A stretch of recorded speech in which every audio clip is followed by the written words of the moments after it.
kederdi her tərəfim, hər yanım. Mənim sənə çox olduqca ehtiyacım var canım. Sən necəsən mənsiz o yanlarda, mən hardan bilim?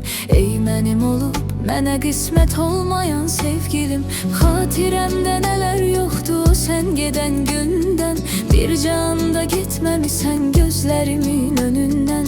Bir görə bilsəm səni öz yuxularımda da olsa, mənim üçün təsəlli olardı ancaq o da olsa.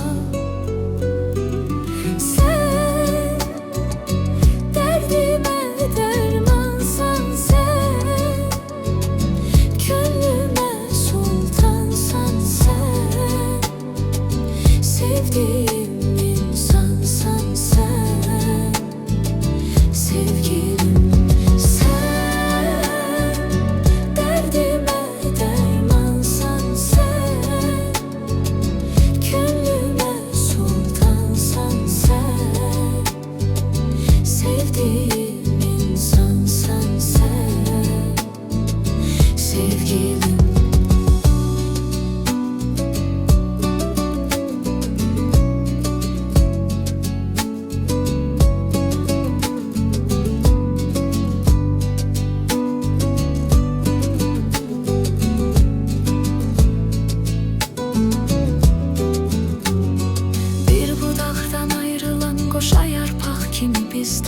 Ayrılıp xəzanın qurbanı olduq ikimiz də. Heyflər olsun ki biz bu sevgini az yaşatdıq. Ovcumuzda bir kağız kimi əzdik, çölə atdıq. Harda olursansa ol ancaq yenə qəlbimdəsən. Harda olursansa ol hərdən məni xatırlasan. Harda olursansa ol kədər sənə rast gəlməsin. Harda olursansa ol ömrüm nədir qəm bilməsin.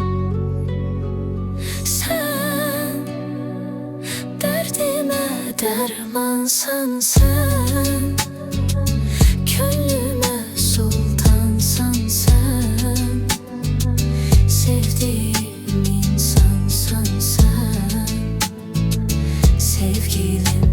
Sen derdime dermansan, sen könlüme sultansan, sen sevdiğim insansan, sen sevgilim.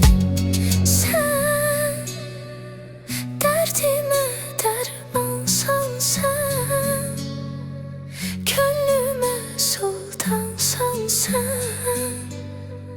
sevdiğim insansan, sen sevgilim.